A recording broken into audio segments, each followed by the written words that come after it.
Hi, we are Team Rhode Island National Science Foundation established program to stimulate competitive research, or RI NSF EPSCoR for short, along with the Rhode Island Consortium for Coastal Ecology Assessment, Innovation, and Modeling.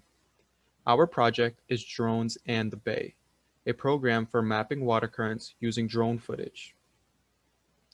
Our technical directors are Dr. Baylor Fox Kemper, who works at Brown University, Dr. Stephen Licht and Dr. M. Reza Hashemi, who both work at the University of Rhode Island. Our team consists of Matthew Cicchini, an electrical engineering and German major, part of the International Engineering Program. Myself, Danny Cruz, an electrical engineering and Spanish major, also part of the IEP. And finally, Seth Wojciechowski, who is also an electrical engineering major. The RI-NSF EPSCoR is a collaboration of engineers, scientists, designers, and communicators from 8 higher education institutions developing new approaches to assess, predict, and respond to the effects of climate change on coastal ecosystems. Working together with government, industry, and communities, the RI-CAIM views the state as a great setting for the study and research on our local bodies of water. Our team is developing an accurate method to detect currents using a drone. The method is low cost when compared to using satellites, buoys, or sonar, and is much more convenient and precise than drifters. Using a roughly 30-second still, downward-facing video taken with a drone, our team can find water surface currents in a matter of hours, giving researchers the opportunity to take precise measurements of powerful, sufficient velocity, consistent and reliable waves for efficient use and placement of marine turbines, leading to a green, renewable energy that can become vital to coastal areas. Rhode Island, being the ocean state, makes it a perfect place for research. The anticipated best outcome is to obtain a complete Matlab program that can measure wave velocity fields and create a velocity gradient map for each video taken with a drone. Instructions will also be created for the program so the project can easily be adapted by other users. They will include optimal weather conditions, ocean conditions, and a guide for drone flying to obtain the most accurate wave velocities. Installation instructions of the program will be included as well. Finally, further steps will be taken to find the current fields throughout Narragansett Bay with the largest magnitudes. This will help Baylor in his goals for finding where to place hydroelectric turbines. So far, we were able to debug initial issues when installing the code by fixing the pathing to the correct files involved with Matlab. One of the main issues was the Matlab utilization of media info. Due to a high amount of data recording and comparing involved with our project, we implemented a function that saves important values onto an Excel file and fine-tuned some sections of the code to better fit our approach on the project. To assist in team collaboration of the code, we created a GitHub repository, which allows us to make changes to the code and share them with each other in an easier and more efficient method. Finally, because we want this program usable by essentially anyone, we have created a simplified guide to help users install, run, and utilize the program for their own research. An important result of a successful project will lead to a cost-effective and faster method of recording and analyzing currents for any body of water than today's technology mentioned earlier. The ultimate goal of marine turbine placements will also lead to long-term benefits for the environment, especially in coastal cities that can best apply this method of renewable energy. Here we have displayed a flow diagram of how the program functions. There is a lot going on here, but it is simpler than it looks. Essentially, the drone footage is pathed to the code within Matlab along with proper calibration files and selected video parameters for accurate measurements. The core of the program runs off these functions. The first one is the call to the file of the drone footage. It is key to include the file address where the video is saved, which is specific to each user and their computer. Then lastly, write out the video name exactly as it is saved and with .mp4 at the end. The next function is the call to the calibration file that will be used and has the same input as the video file. More info on what this file is will be discussed later. Looking at the side-by-side list, we have two more key features. They both are drone parameters used for calculations in the code. The difference is that the one on the left is for DJI drones and obtained automatically through its respective function. The other is for non-DJI drones and must be entered manually through its respective function. When using either one, depending on the drone used, it is important to comment the function that is not needed out and uncomment the function that is needed. The respective functions can be seen under each parameter list. Now let's look at what the results are of running the code and a quick comparison of changing video parameters.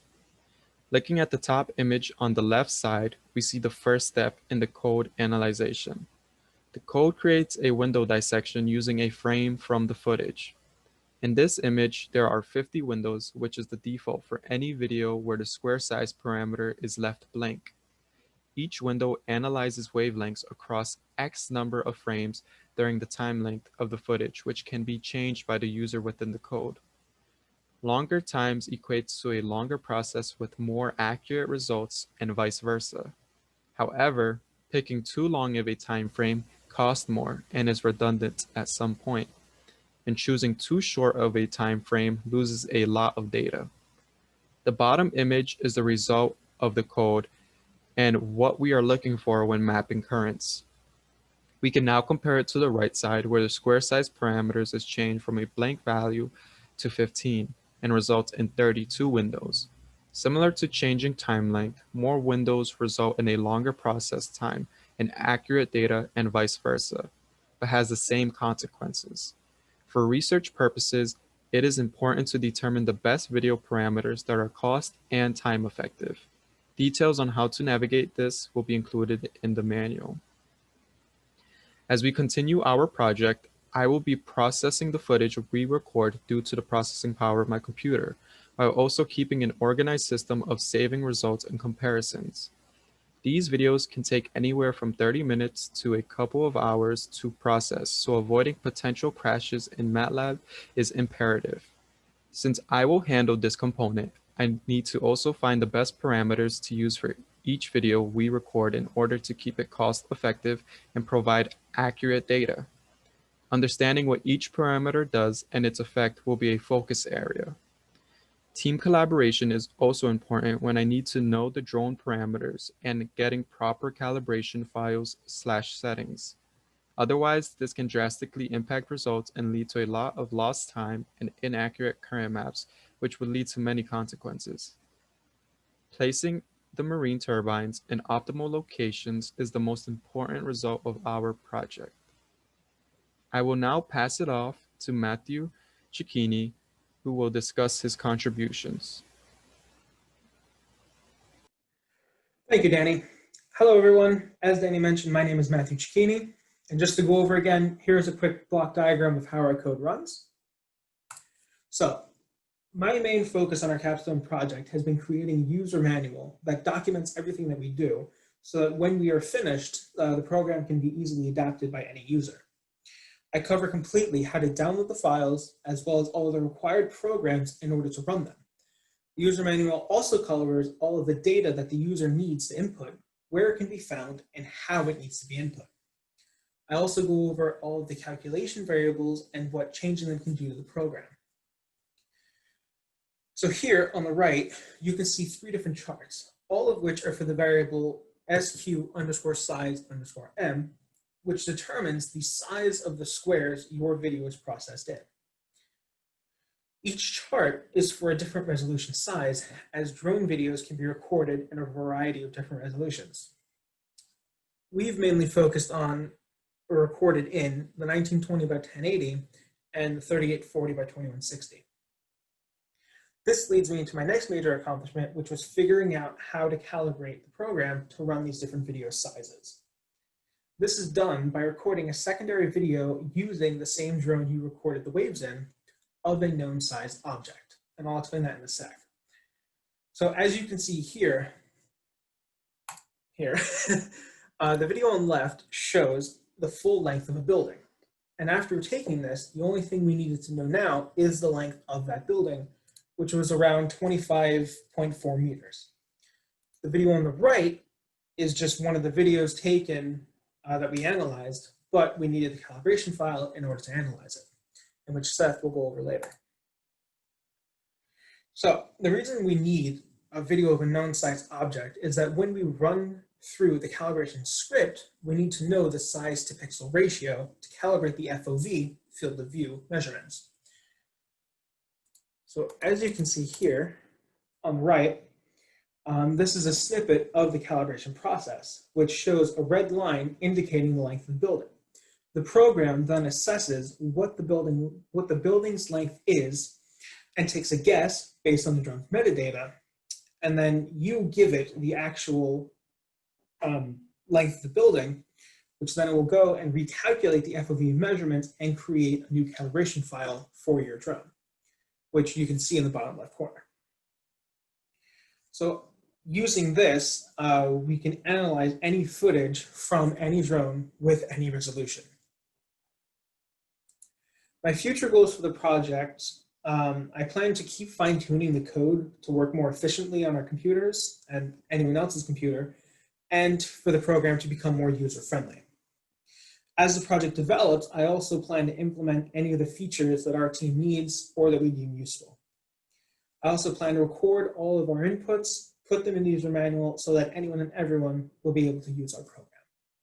Now, Seth will tell us about the conclusions from the data that we've collected thus far. Hi everyone, as was mentioned before, my name is Seth Wojciechowski, and I'm very pleased with the progress that we have had this semester, as this progress is a continuation of my summer internship. Our main goal after we got the program up and running on Matlab was to obtain a couple of videos and verify the precision and accuracy of the data. Using a DJI Mavic Mini, I have taken about 15 videos throughout Narragansett, Misquamicut, and a couple of ponds around southern Rhode Island. Of those 15 or so flights that were performed, we have 3 usable videos of data. The other 12 videos either had time intervals that were too short, not in the correct format, or were shaky, which produced too much noise for the program to understand. As was referred to earlier, we decided to then analyze a video which was taken just off the coast in Misquamicut at an altitude of 300 feet. This video was chosen because it had great views of the waves and was extremely stable. Both of these we hypothesized would yield low noise for our program. One of my technical accomplishments was the creation of the spreadsheet that you see here. This spreadsheet automatically saves all of our Matlab runs to a file and a sheet name that the user specifies. This allows us to compare our data by accessing it from the spreadsheet by row or column whenever we choose. The 2 leftmost columns are the X and Y components of the currents, with each row specifying a window on our ocean current map. The 3rd column, seen here, is the respective signal-to-noise ratio for each window. To the right of that, you have the drone's characteristics, such as altitude, longitude, latitude, the time in minutes that it took for Matlab to analyze the program, and all the weather conditions that were present when that video was taken.